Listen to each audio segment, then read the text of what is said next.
My name is Agnes Francis, and today with me in the studio I have the leader of the Islamic Nation, Honorable Louis Farrakhan, who will be with us here from 11 to 11:45 a.m. And please, good morning, Minister Farrakhan. If I ill-pronounced your name, please correct me from the gate. No, good morning to you, my dear sister Agnes Francis. Thank you for allowing me the privilege of being on your show, and thank you to your listeners, and peace be unto you and peace be unto all of your listeners. Yes, peace be unto you as well. First of all, let me apologize on behalf of Mr. Winston Derrick, who is the chairman here at Observer Media Group. He's unfortunately not here with us to conduct the interview, so he sends his best wishes. Thank you. Return good wishes to him, and I can't say I'm unhappy that he's not here, but I'm very happy to be interviewed by you. Okay, thank you. Well, first of all, let's start off, because I know you arrived on island yesterday, and so welcome to Antigua. Is this your first visit? Yes, it is. Okay, well, I know that you have Caribbean roots. Your parents hail from St. Kitts and Jamaica.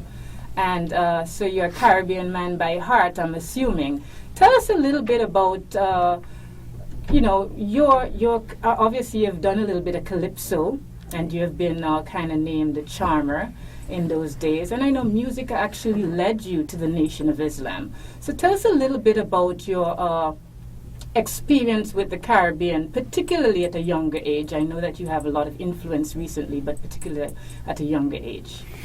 Well, first, growing up in the United States, I soon will be 79 years old next month, and 76 years ago, my mother brought me from her mother's home in Bermuda and brought me to Boston, where I grew up.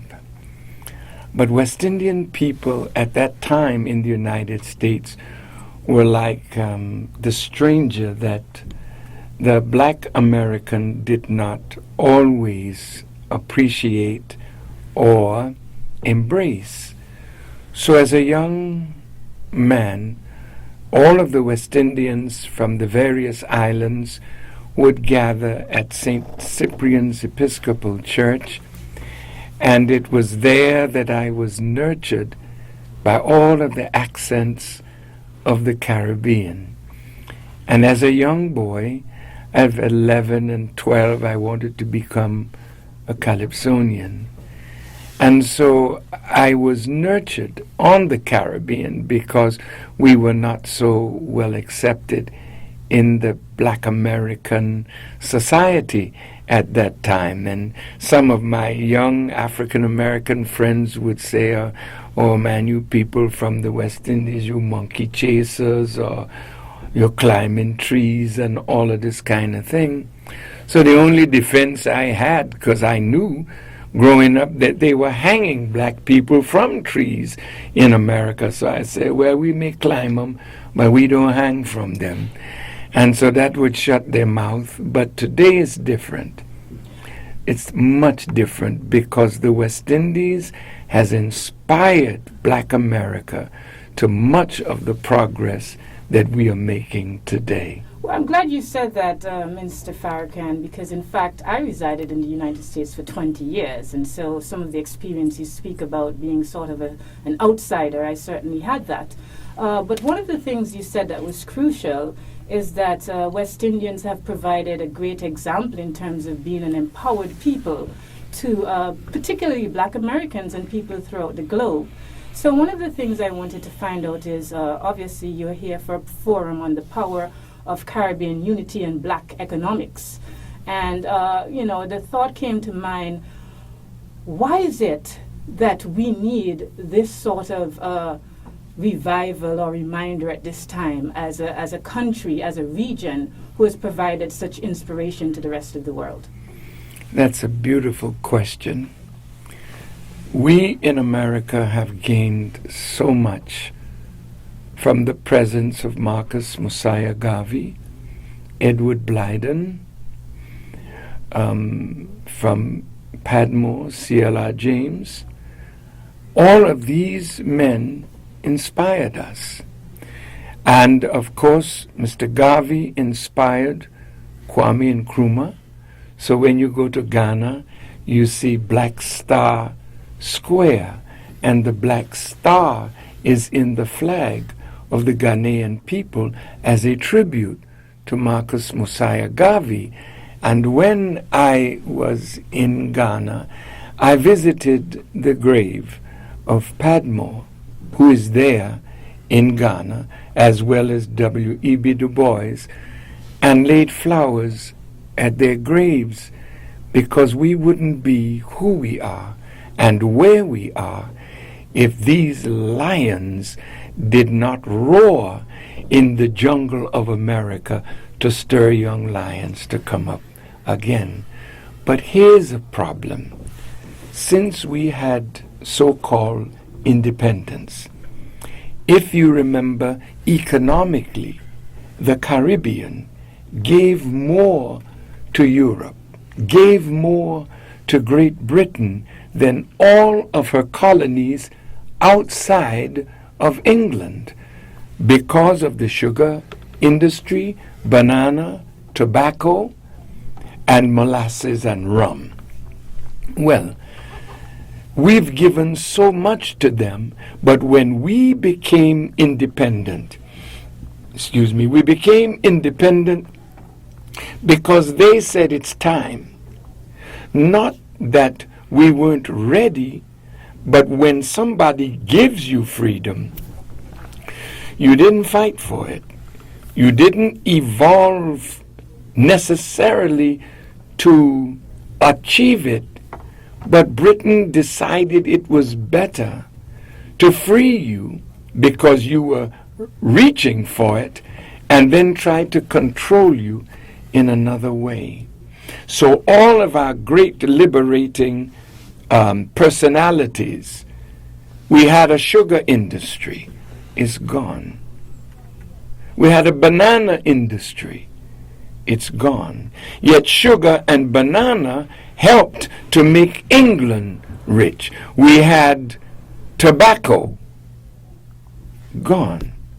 What happened to all the industries that made Europe what Europe became economically? And the moment we become independent, those industries were tactically, strategically destroyed. There was a Jewish gentleman, I can't remember his name, from the United States. He went into Costa Rica and bought up 3 million acres of land and became the master of the United Fruit Company. So when we are independent, we wanted to give our bananas, sell our bananas to Europe, our sugar to Europe.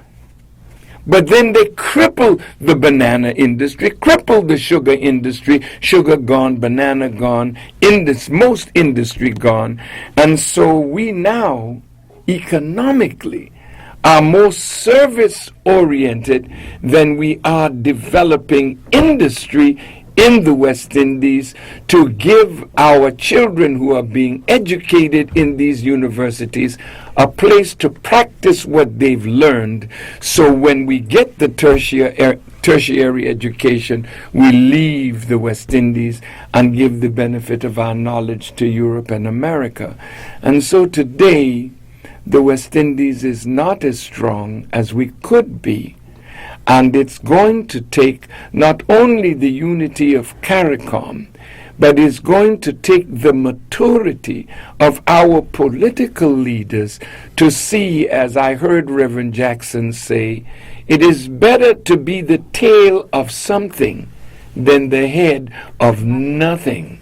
And if all of us would come together, the Caribbean is so rich and so potentially strong that no citizen of the Caribbean would not have a decent quality of life if we had the political maturity to become a mighty Caribbean nation rather than all of these small islands which are being picked off by the IDB, the World Bank, and the IMF.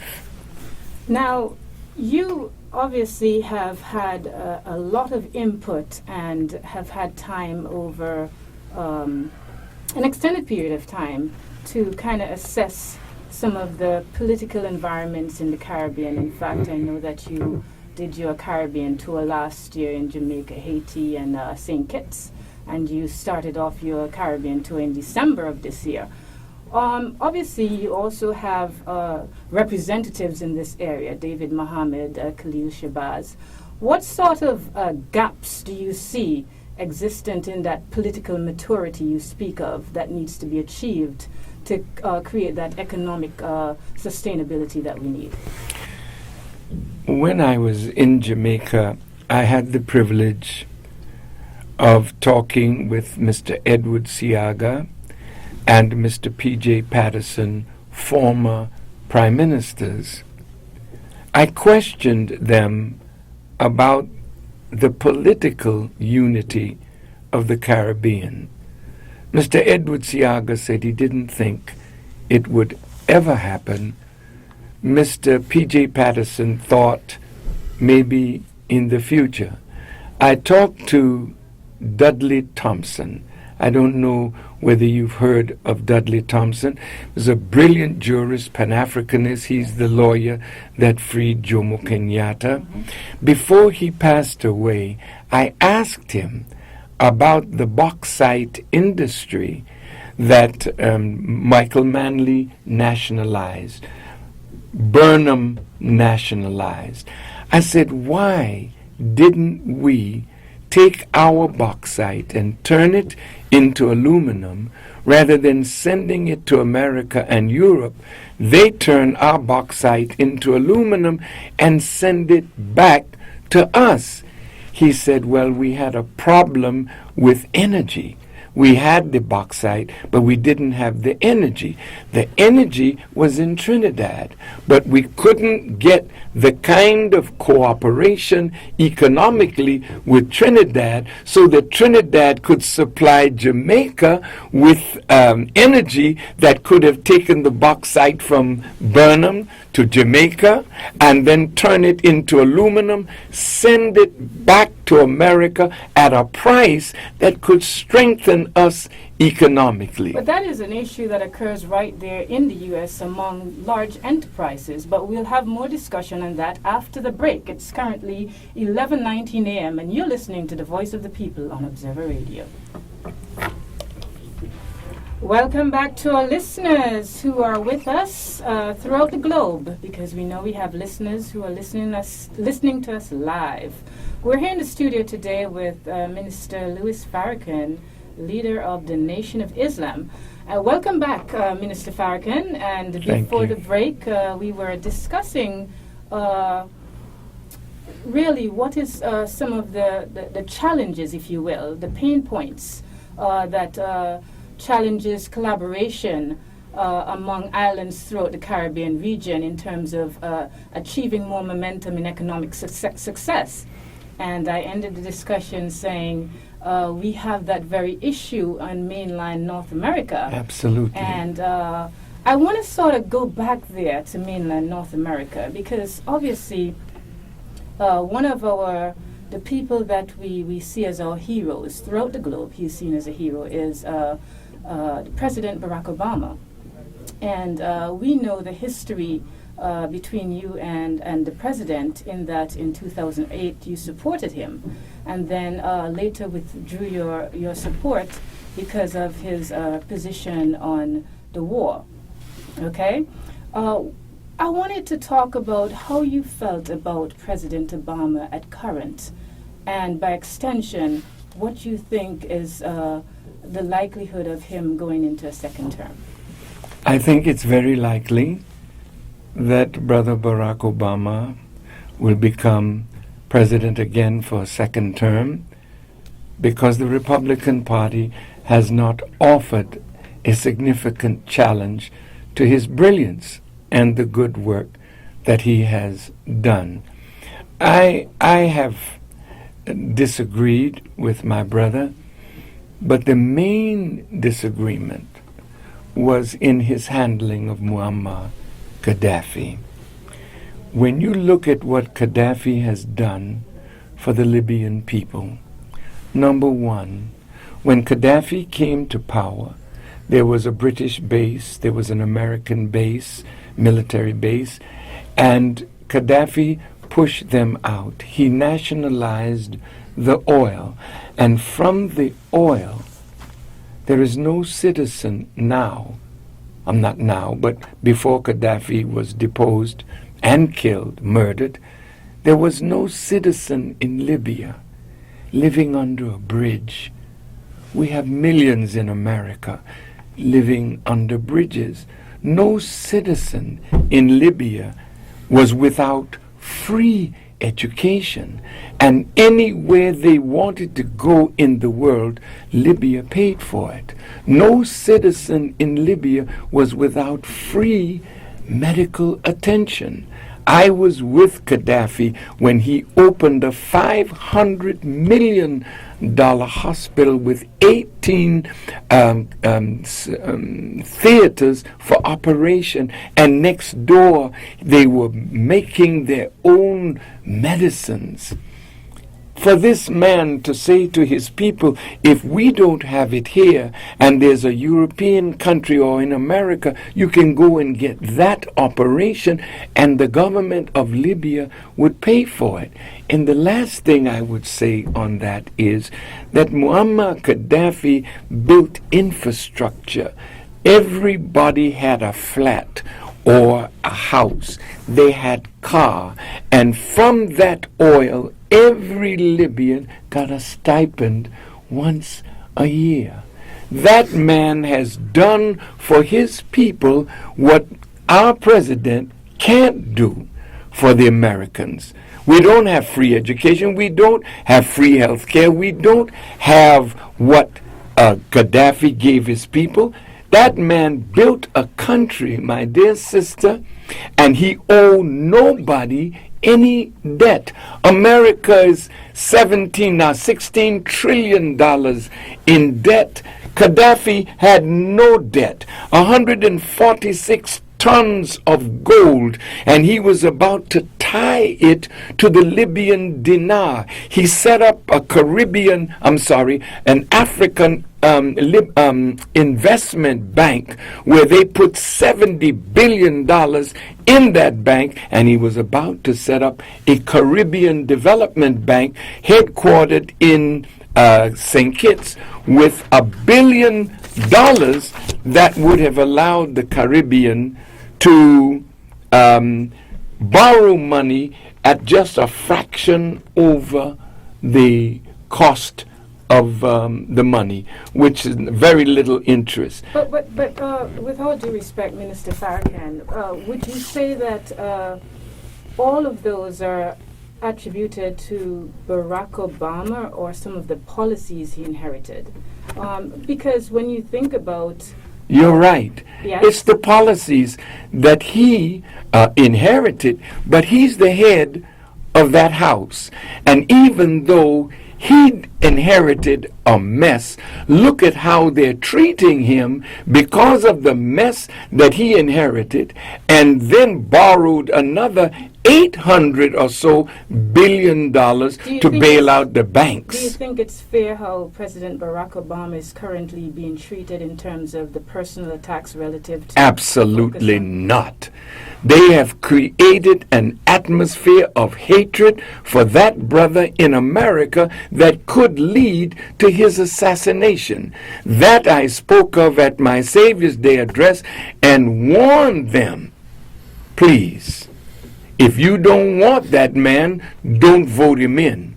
But we're not going to stand by and allow Michelle Obama to be made a widow and those children to be made fatherless. So you will assume your role and responsibility as a leader in the African community, as a civil rights advocate, to also make sure, although you do not agree with President Obama's policies always, that he is protected?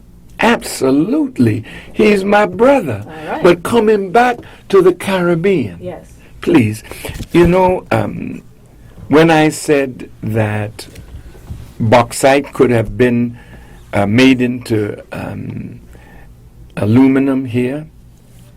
What is happening in the Caribbean is we're losing farming, agriculture. Most of the islands are very rich in terms of the land to be able to farm. But what I'm finding is that we have more food coming in from the outside to satisfy our needs than what we're growing in the Caribbean to satisfy needs. And tomorrow night, God willing, I want to show us, with the help of God, how we are being gradually, through food, through AIDS, through the things that are weakening us as a healthy, strong people. And because you have your mouth in the kitchen of your former colonial master, and now they're coming into Jamaica and the Caribbean with all these, but we are not checking to see, is it really what you're telling me it is, or are you us with something that will limit our lifespan on this earth, so you can take the Caribbean again as your possession, and we are left here as the servants of our European and American masters, and our women used to give pleasure to the degeneracy of the culture of America. Well, it's interesting that you mentioned that, because recently in our studio we had the Minister of Agriculture, Sir Hilston Baptist, with some of his technical staff. And obviously Antigua is very heavily concentrated on giving more vibrance and resurgence to its agricultural industry. Mm-hmm. In fact, one of the things we have discussed recently is the need to focus more intensely on moving agriculture from the primary to the secondary stage, where we can actually have value-added products, etc. So this leads me to the question. Have you had, I know you just arrived on island, but have you had, or do you have intentions to meet with these key stakeholders during your visit on island? I met with Prime Minister this morning, and I asked if I could meet with the Minister of Agriculture.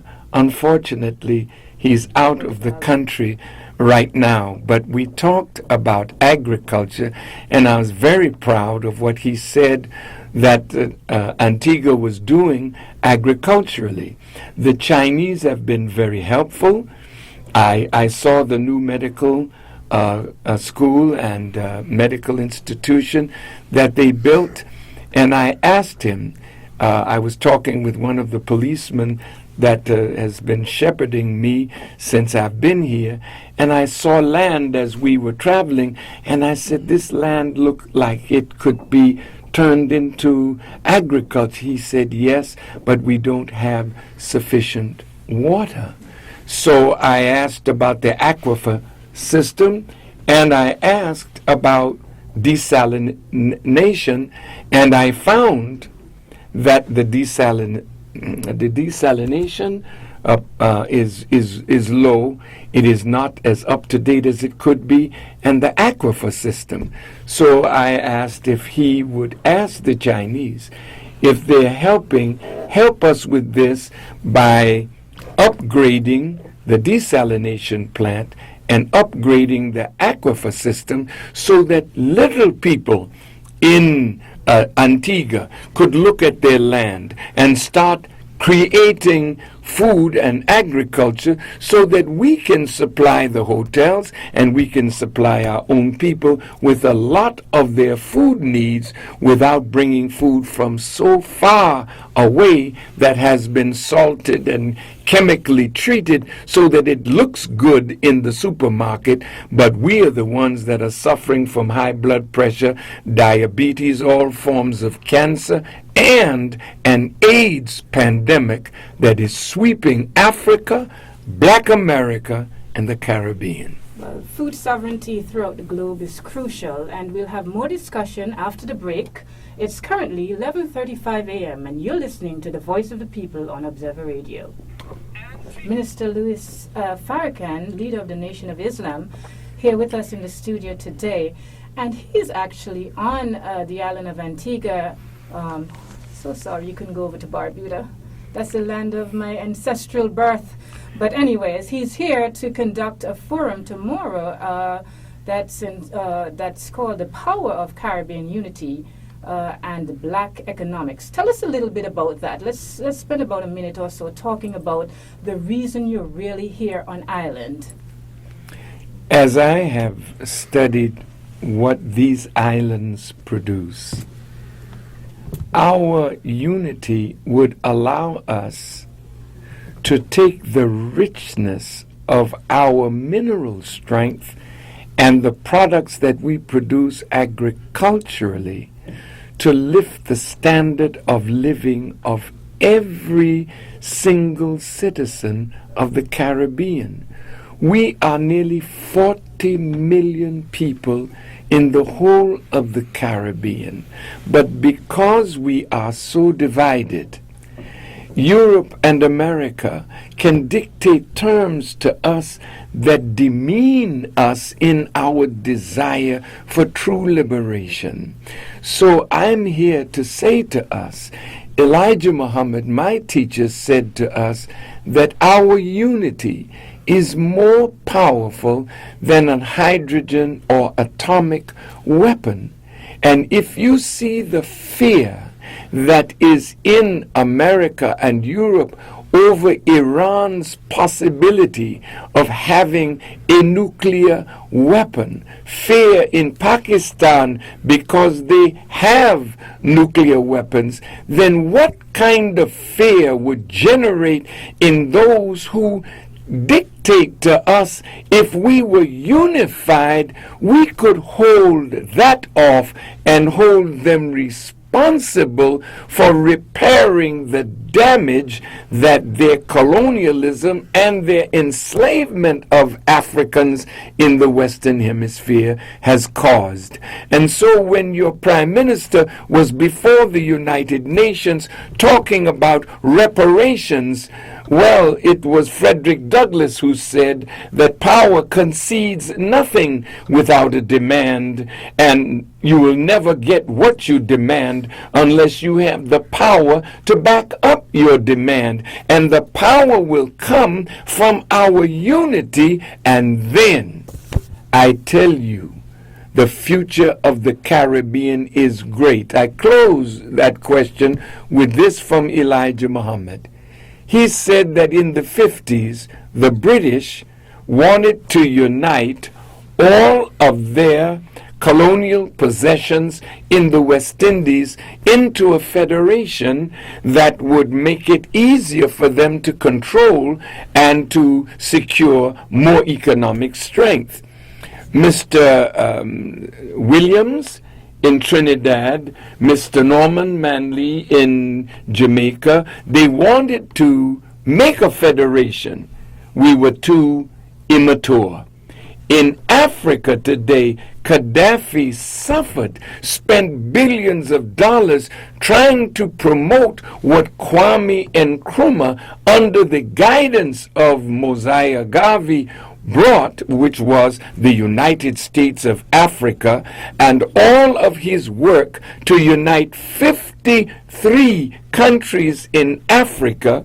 But we all want to be president. We all want to live in the mansion of our former colonial master. But if Africa united, nobody could dictate to Africa and rob Africa of her material strength. And it's the same in the Caribbean. We must seek not only economic unity, but political and spiritual unity as well.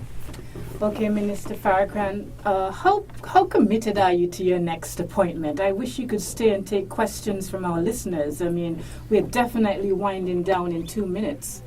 Well, I can take one question. I've been going I know you have. since I've been here. So take a moment to relax with us. Well, that ain't going to be relaxing for sure. But open the lines and we'll take a shall we open the question. lines just a little bit for maybe 1 or 2 questions before the big stories. Just 60 seconds. Okay, actually, we won't open the lines then. It's yes. But we wish you could have Well, actually... to all of you that would have liked to ask a question, God willing, tomorrow evening will be at the Cultural Multipurpose Center. And I would like as many of you who can come out, and we'll have a question and answer period at the end of our lecture, and I'll do my very best to answer your question. And to the gentleman that asked me a question while I was on the other radio station, I hope I get a chance to meet you, and we'll talk and maybe have dinner together, and we can talk about a lot of things. May God bless you all, and thank you, Agnes. Thank you very much for being with us here at Observer Media Group, and we look forward to hearing more about your presence in the Caribbean. There's certainly a lot of questions we didn't get to, but welcome again to Antigua and Barbuda, and have a fantastic stay.